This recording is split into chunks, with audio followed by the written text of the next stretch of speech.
देखो आज का प्रैक्टिकल हमारा DOL स्टार्टर से 3 फेज इंडक्शन मोटर को चालू करना है ना। स्क्रूल केज इंडक्शन मोटर है। DOL स्टार्टर होता है, इसमें कौन कौन से पार्ट्स होते हैं? एक तो OLR, ठीक है, एक कॉन्टैक्टर है ना, एक NVC, ये NVC कॉन्टैक्ट है, और ये NC और NO है ना। यानी कि जो ग्रीन वाला है ये NO होता है और ये रेड वाला NC होता है ना। इधर से चलेंगे हम। सबसे पहले हमने RYB 3 फेज यहाँ से सप्लाई ली, ठीक है, ये लगा दिए RYB, ठीक है। एक फेज यहाँ से लिया, यहाँ से फेज लिया और सीधा कहाँ गया? NVC कॉन्टैक्टर पर है ना। NVC कॉन्टैक्टर में इसमें टर्मिनल में इन हुआ, यहाँ से इन हुआ, यहाँ से आउट हो गया, यहाँ से आउट होके ये सीधा कहाँ पर आया? हाँ, इसमें आ गया यहाँ पर, ठीक है, ये इसमें आया और इसी से फिर यहाँ पर इसमें गया NO में, NO में गया, NO में इन हुआ और NO से ही ये क्या हुआ? आउट होके ये सीधा कहाँ पर आ गया? इसमें NC में, NC में इन हुआ ये वाला और इससे आउट हुआ और ये सीधा कहाँ पर आ गया? इसमें OLR में, OLR में आया यहाँ पर है ना। और OLR से इन हुआ और इससे आउट होके यहाँ पर फेज में दे दिया अपन ने, ये वाले फेज में लगा दिया है ना। ये सारे किस में हो गए? सीरीज में हो गए है ना। अब ये हमारा जो NO होता है ना, NO पुश बटन जो ग्रीन वाला होता है, ये क्या होता है? ये ऑक्सिलरी कॉन्टैक्ट है ना, इसके पैरेलल में होता है ना। जैसे ही इसको अपन मोटर को स्टार्ट करके छोड़ेंगे यहाँ से है ना, जब स्टार्ट करेंगे तब ये क्या बन जाएगा? NC बनेगा, छोड़ेंगे फिर क्या बन जाएगा? NO।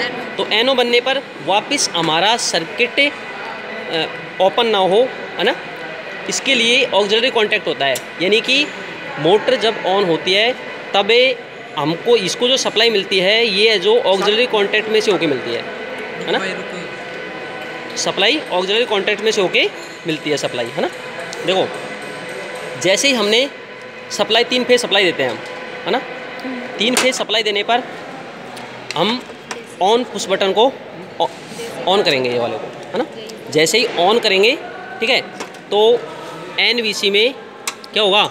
NVC मैग्नेटाइज हो जाएगी। NVC जैसे ही मैग्नेटाइज होगी तो ये जो कॉन्टैक्टर है, ठीक है, इनको क्या कर लेगी? होल्ड कर लेगी है ना।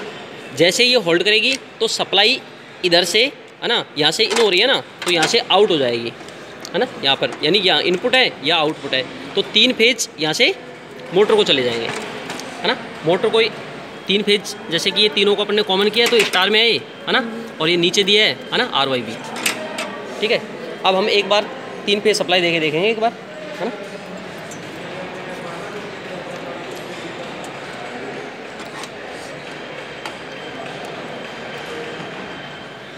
देखिए हमने ऑन पुश बटन को ऑन किया,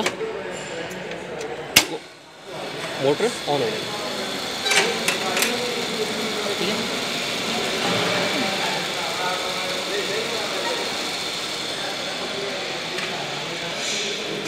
ठीक है, अब इसकी रोटेशन चेंज करेंगे। रोटेशन चेंज करने के लिए हमें इनके जो RYB फेज है इनमें से किन्हीं 2 फेजों को हम चेंज कर देंगे। इनमें से तीनों फेजों में से किन्हीं 2 फेजों को चेंज करने से मोटर की डायरेक्शन चेंज हो जाएगी है ना, ठीक है। हाँ लगाओ।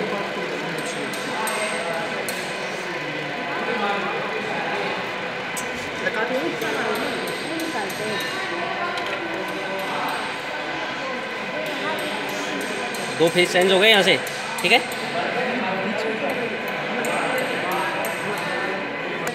ठीक है। अब हमने वापस मोटर को क्या किया? ऑन किया, वापस ऑन किया तो ये इसकी डायरेक्शन चेंज हो गई चेंज।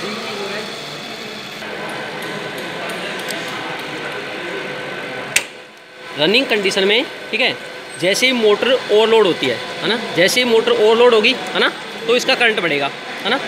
करंट बढ़ेगा तो करंट बढ़ने पर ये OLR है जो ऑपरेट हो जाएगी, ठीक है। ये ऑपरेट ऑटोमेटिक होती है ना, लेकिन हम यहाँ से हाथ से करके देख रहे हैं एक बार।